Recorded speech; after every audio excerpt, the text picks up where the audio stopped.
Hi Halloweenies, I'm Ozzy the Horror Cub. Take a trip with me to Camp Nightwing because it's time to review Fear Street 1978. Let's get into it.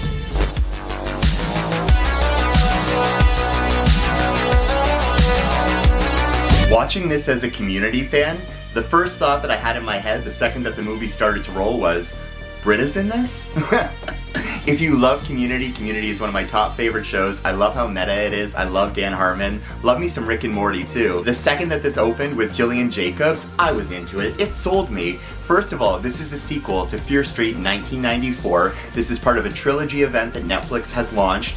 It is basically the summer of slashers over here on Netflix, and I am here for it. Fear Street 1994 introduced us to two towns. One that was plagued into total darkness. You had Shadyside and you had Sunnyvale. Now, these two towns have a huge rivalry against one another. Sarah Fear was a witch that died in 1666 that apparently placed a curse onto this town.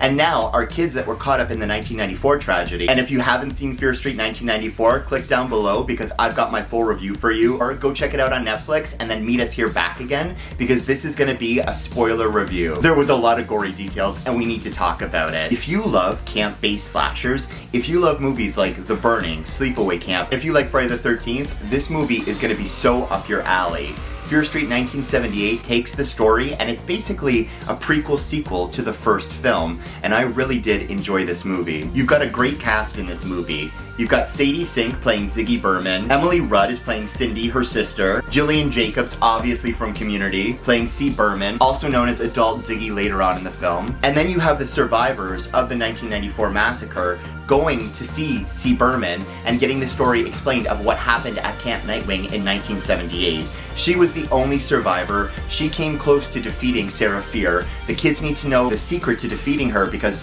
their friend Sam is still possessed. So this becomes a prequel telling us how everything really unraveled, how these two sisters met their tragic fate at Camp Nightwing, and it's really set up to be the end-all camp slasher. This is an amazing movie. It's really homaging Friday the 13th. I got such Friday the 13th vibes because the music is practically lifted from Friday. I mean, there's that classic dun dun dun, and I can't really do it because they'll demonetize my video with the music, but if you heard the music homages that they were doing in this film, it was straight from Friday. The plot line, when they were trying to burn Ziggy at the very start, when the kids are bullying her from the opposing town, I was really getting the burning vibes. I was getting kind of like a Cropsy story. Kids were freaking mean in 1978. Oh my god.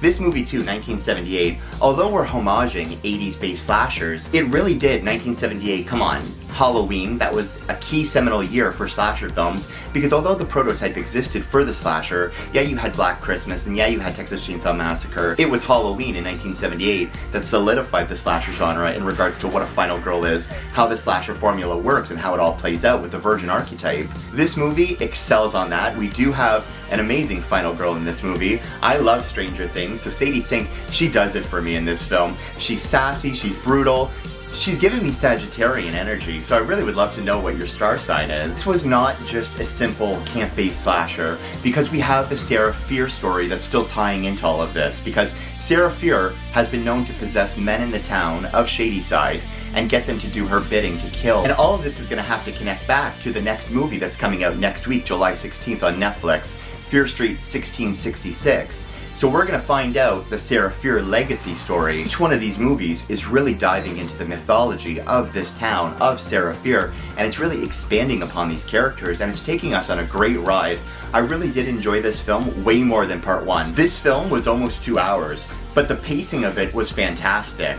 I don't know if I was really just connected to the characters a lot more than I was connected to them in 1994, but immediately I was just hooked into this story. Maybe it's the fact that we're in a camp-based setting, and I just did a review of The Final Girls, go check that out, I'll link down below as well. But camp-based slashers are just one of my favorites. This movie too is giving us the origin story of the Nightwing Killer. So the Nightwing Killer we got to see in part one. All the killers can be brought back to life at certain points throughout this film, and that's what we're getting to see. We're getting to see all of Sarah Fear and what she's done to this poor town and how she's made these men or women rise up against the community to become homicidal murderers. So we got to see a sackhead killer, which was so reminiscent of Friday the 13th Part 2, giving me that Jason vibe. It was also giving me too The Town That Dreaded Sundown. Really loved everything that he was doing with that axe. There's a lot of great brutal kills with this movie. I wasn't expecting it to be so brutal, actually. There were moments where axe is being plunged in at the very final scene when he's killing Sydney. Me, I was like, damn, they're really going in on this. I wasn't expecting them to just really ham it up. And maybe it was the special effects, maybe it was the sound editing. It really sold it for me. The only thing that I will say about this movie, although I love the characterization of all the characters, I loved how they really went into the story of Sarah Fier and they're expanding the mythology. The only thing I will say is that they didn't play with the element of suspense. Yes, there was a lot of great gore. Yes, there was a lot of great acting. I mean, the acting in this movie, the kids sold it for me. And I didn't expect kids to die in this movie, but kids do die in this film. But I do feel what they could have added was a little bit more suspense to it. You know, you've got a great killer running around a camp at night, and the kids are all playing capture the flag, and they're divided up into their towns. So there could have been a lot more great moments for the film to have had, playing off the suspense of, you know, the killer could be out behind a tree. I just felt that they could have really dived in more to that. I don't understand why, you know, in Halloween 1978, the original Halloween, it knew how to play with the idea of suspense and this slow burn. And this movie is a slow burn. The very first start of it, the very first 40 minutes, it is a slow burn working up to the killing spree, the massacre. But once the massacre hits, all bets are off and people are just dying left and right. But I just felt like they could have played with the idea of suspense just a little bit more. I think there was only a couple scenes. Maybe it was the scene in the bathroom when they discovered that the girls are underneath instead of a cave. There was a kind of a shock scene that happened where a girl pops out of a stall. Other than that though, I didn't really have a jump moment, and I kind of wanted to have a little bit more jump or a little bit more, oh my god, feeling in me to have that suspense.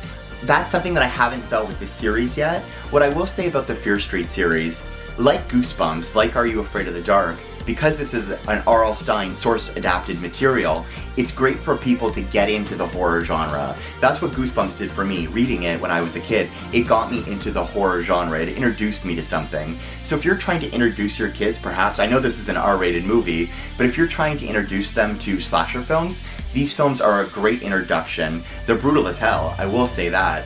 And you know what? There's sex scenes. I wasn't expecting Netflix to pull out a sex scene, but every great camp slasher needs them. I really did appreciate the homages in this movie. It was great. The music too, the music in this movie is utterly fantastic. The 70s rock soundtrack that they picked, whether it be Don't Fear the Reaper or Carry On My Wayward Son, everything in this movie was just giving me 70s vibes, and it was throwing in that nostalgia. And no, I haven't lived in the 70s, but I felt it. The second Don't Fear the Reaper played, all I was getting was Halloween vibes with Laurie getting into Andy's car and that song playing on the radio. So I totally dug it. I didn't really expect them to go so deep into the mythology of Sarah Fier in this movie, but this movie does really play with the idea of Sydney and Alice. They used to be friends back in the day, but you know, Sydney's trying to be this prim, proper girl, and she's the sister of Ziggy. Really plunged into darkness, and she's trying to be, you know, prissy and perfect, and by the end of this movie, she is just this badass that's trying to persevere and help her sister, so I was here for it. And Alice is basically the opposite of what Sydney is, and they used to be best friends back in the day.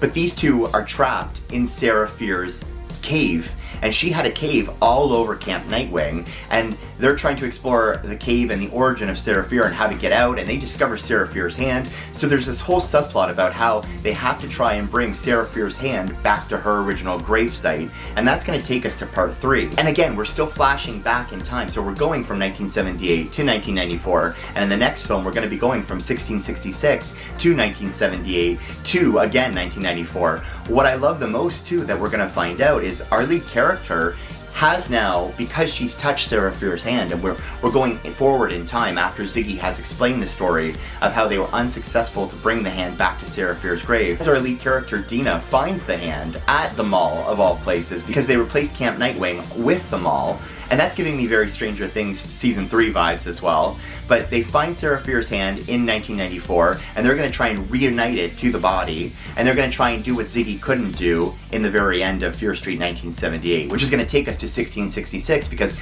as she touches Sarah Fier's hand, and as she tries to reunite it with Sarah Fier's body, a little bit of blood goes onto the hand of hers, starts having a vision of Sarah Fier, and now she's in 1666, and the characters that we followed from 1994 and from 1978 are going to be in 1666 with us, but playing the characters from that timeline. So it's giving me very American Horror Story anthology vibe. I'm really digging how they're doing this. I love that we're going to be reintroduced to the characters that we already saw from Fear Street 1994 and from Fear Street 1978. I think this was a really good movie, guys. I just wish there was a lot more suspense, but the gore was amazing. The 70s setting was incredible. If you like camp-based slashers, you're going to enjoy this film. I'm going to give this film a solid 8 out of 10. If it had more suspense to it, I would have been way more into it, but it held my interest. This held my interest way more than Fear Street 1994 did. I'm kind of sad that next week is 1666 and it's our last week, because I'm really digging this Fear Street trilogy. Maybe they can adapt more R.L. Stine books, so there could be more series to come. I'm really digging what they're presenting though, guys. So if you haven't checked out Fear Street 1978, go check it out. Go check out my review for part 1. I really dug this movie, and I think you guys are gonna dig it too. Well, Halloweenies, that's all for today. Smash that subscribe notification bell to be notified about all of our upcoming videos. Next week, we're gonna be reviewing American Horror Stories. I'm so excited about that new anthology series. We've also got our review and film ranking for the Fear Street series, and we're gonna be closing everything out. Until next time, stay spooky, Halloweenies.